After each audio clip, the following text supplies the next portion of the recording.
Ini bikin ngancurin hidup saya. Ngancurin hidup saya. Gara-gara botol ini ya, saya jadi kehilangan semuanya. Orang tua saya, keluarga saya. Gara-gara ini. Kamu mesti sopan ya. Ini rumah saya. Kenapa kamu begini bikin rusak rumah saya?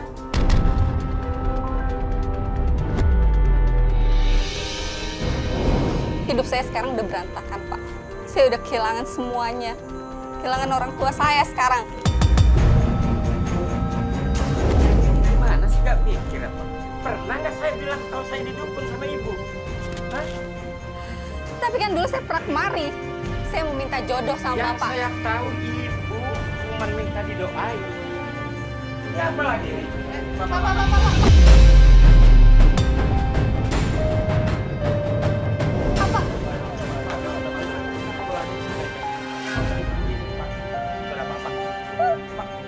Ini apa-apaan? Ini malam-malam ini rumah saya. Sebenarnya ada apa sih? Dulu saya pernah datang kemari, Mas. Saya minta jodoh sama Bapak ini. Terus Bapak ini ngasih botol itu.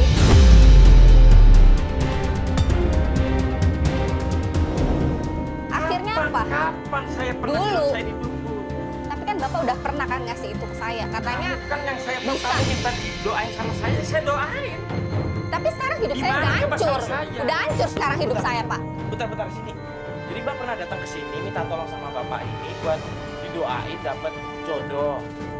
Tapi Bapak nggak pernah bilang kalau Bapak dukun. Tidak pernah saya. Bapak Dia kan kasih uang sama saya, ya saya terima. Salah saya di mana coba di sini? bentar Pak, terus Bapak ngasih botol isi apa ini air? Apa aja, Pak? Itu jualan dia aja. Mak saya nggak pernah jual. Ya itu buktinya apa? Bukan saya dulu. Itu buktinya apa? Kamu itu sedang pusing kepalanya.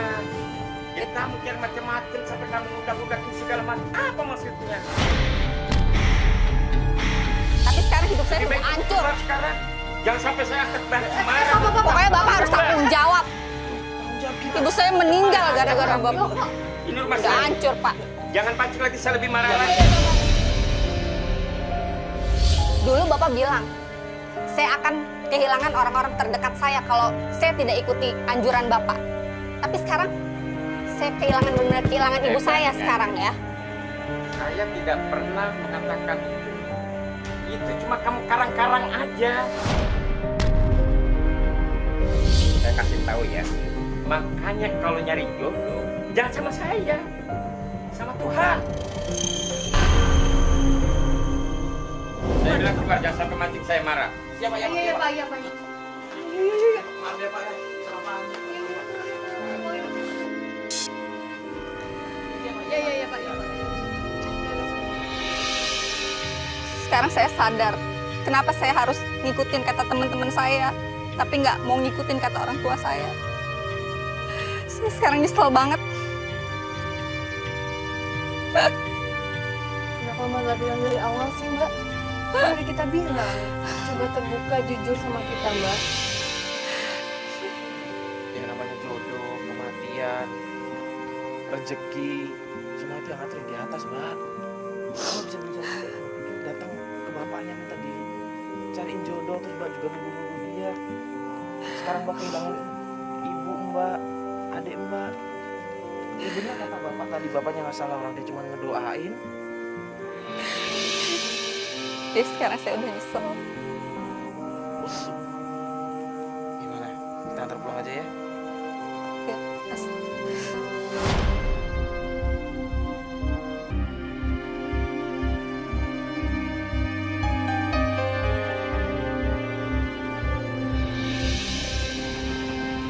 Maaf ya Mbak, tadi jemputnya malam-malam karena saya pulang kerja dulu.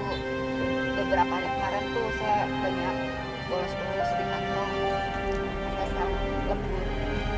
Ya nggak apa-apa sih, nggak apa-apa saja kita ngerti sih. Apa-apa kalau itu, kita cuma khawatir, sebenarnya cuma khawatir sama kesehatan sih. Apalagi kan Mbak lagi punya sakit jantung. Nah, dan kemarin kan kita udah kontak-kontakan kan Mbak bilang sekarang mau ke kantornya Rido lagi.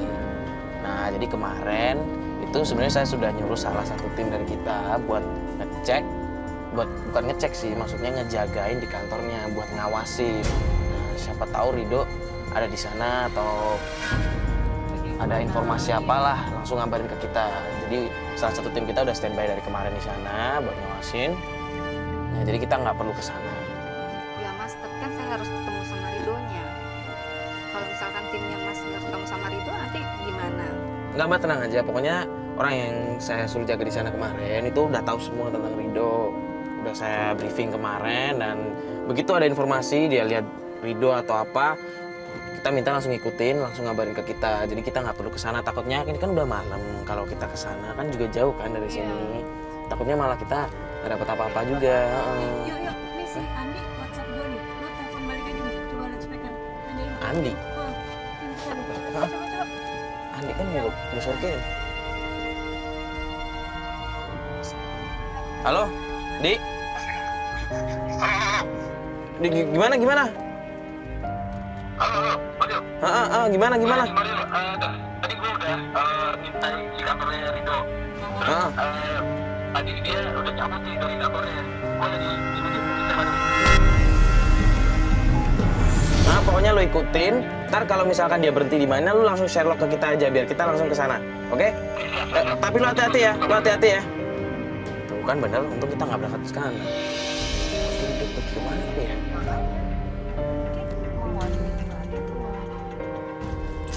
Meeting masa jam segini? Nggak mungkin juga kan? Iya. Mbak, kemarin kan pas kita ketemu sama Sari itu kan dia akhirnya mau ngasih informasi tentang kabar tentang Mbak kan, tentang almarhumah. Benar.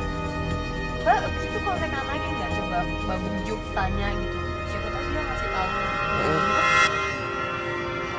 Saya sih yang terakhir sih harus ketemu sama Rido. Jadi saya mau ke kantornya Rido.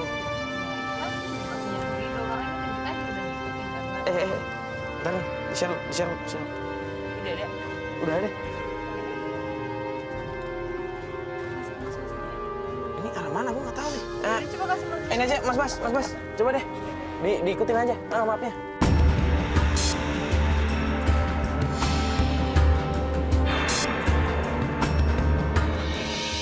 Saya harus turun sekarang aja, Mbak. Mbak, Rido. Bentar. Berhenti, berhenti. Lu maksudnya apa? Bukan Nggak, maksudnya gini apa-apa. deh. Kita ngobrol dulu deh. Kita ngobrol baik-baik dulu. Sini. Biar ke tengah jalan kita ngobrol di situ dulu aja. Ayo Bu. Nah, ini apa ini semua ini? Ini kameranya apa? Makanya kita ngobrol Sini baik-baik dulu, dulu. Makanya kita ngobrol baik-baik. Mari Bu. Sebelah sini ya Bu ya. Mbak Amal coba dijelasin deh Mbak. Rido, tolong ya. Di mana keberadaan Indah? Saya mohon, kamu nggak apa-apa deh. Nggak kasih tahu orang tua saya udah meninggal. Tapi tolong Indah. Indah tuh keluarga saya satu-satunya. Tolong. Di mana Indah? Baru sadar sekarang. Kakak tuh baru sadar sekarang.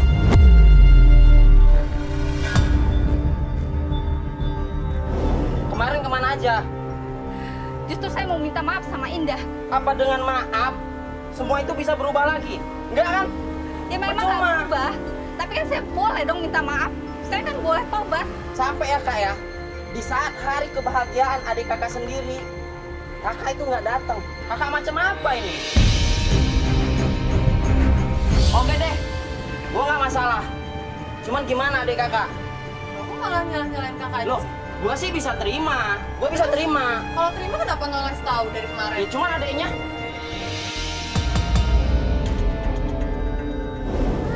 Oke, gini aja. Kita nggak enak bicara di sini. Mendingan kita semua ke rumah gua aja. Di situ kita ungkapin semuanya. Gua juga nggak tahu ya, istri gua bisa terima nggak keadaan kakaknya yang seperti ini. Artinya baru sekarang dia tobat setelah semua disakiti. Sekarang ini lu naik motor, kita ikutin naik mobil dari belakang ya. Ya udah. Ayo.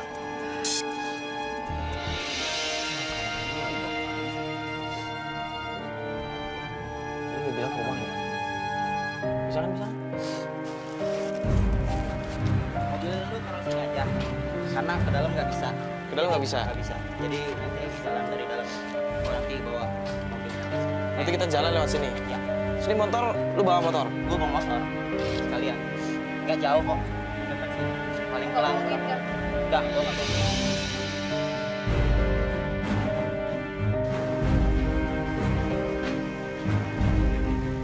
Ini rumahnya.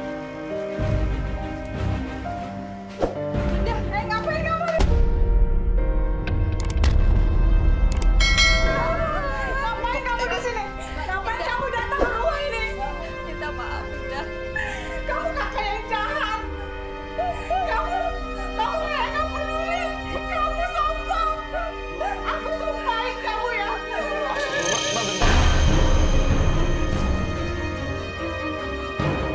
Aku sumpahin kamu nggak akan menikah sama Rino. Lu tahu nggak? Yang lu kejar tuh cuma uang. Uang yang kejar kakak. Banyak yang mau sama kakak. Semua gara-gara kakak. Kakak minta maaf. Harusnya kakak jadi panutan aku. Kita kan ada kakak. Masa kamu nggak mau maafin kakak? Aku tahu kamu Bersaudara. tahu. Tapi kakak jahat kamu ninggalin kita semua. Iya, kakak minta maaf banget. Sekarang kakak berharap kamu mau nerima kakak dan kita jadi keluarga lagi. Ya walaupun berat, tapi alhamdulillah Mama udah bisa ketemu sama adiknya.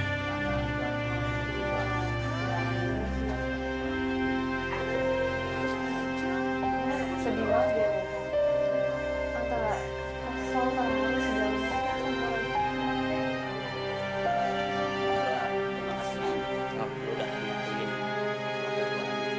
Ya sama-sama.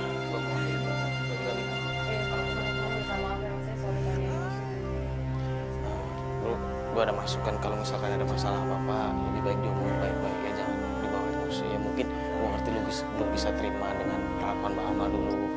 Cuman kalau sebisa mungkin lah, tolong diomongin baik-baik, diobrolin baik-baik. Seperti kata ibu tadi, silaturahmi harus dijaga. Ya udah kalau gitu kita pamit ya. Assalamualaikum.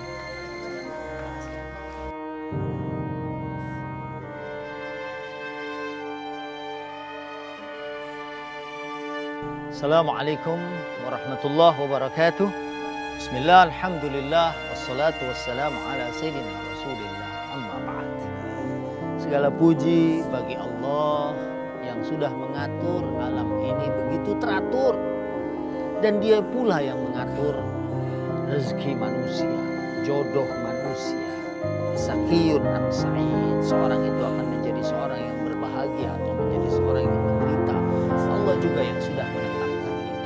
Nah, dalam hal ini, terutama di dalam perjodohan dan pernikahan, ada pesan dari Nabi SAW, ada larangan, tidak boleh seseorang melamar.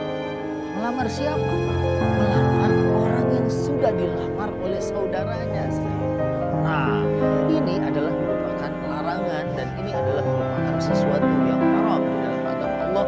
Apabila seseorang sudah meminang orang, maka tertutup sudah untuk orang lain sampai kemudian orang yang meminang itu membenarkan dengan pernikahan, atau mungkin kalau memang terjadi ketidakcocokan kemudian mereka berpisah, dan setelah lepas baru ada kemungkinan orang lain bisa masuk meminang dan kemudian bisa menjalin hubungan yang lebih intens dan kemudian bahkan bisa menjadi atau berlangsung kepada pernikahan. Nah, kemudian dalam tayangan tadi juga di samping ya karena satu hal seorang kemudian mengambil calon suami saudaranya sendiri di dalam ini, sebenarnya ini adalah sesuatu yang tadi saya sudah sebut merupakan sesuatu yang namun sangat luar biasa saudaranya kemudian dia mengikhlaskan, dan keikhlasan seperti ini pasti bernilai ibadah, bernilai pahala di sisi Allah, dan bukan tidak mungkin akan kemudian mendatangkan pasangan hidup buat dirinya yang lebih baik, yang lebih cocok, yang lebih pas, yang lebih soleh, yang membawa keluarganya kepada kebahagiaan dunia dan akhirat.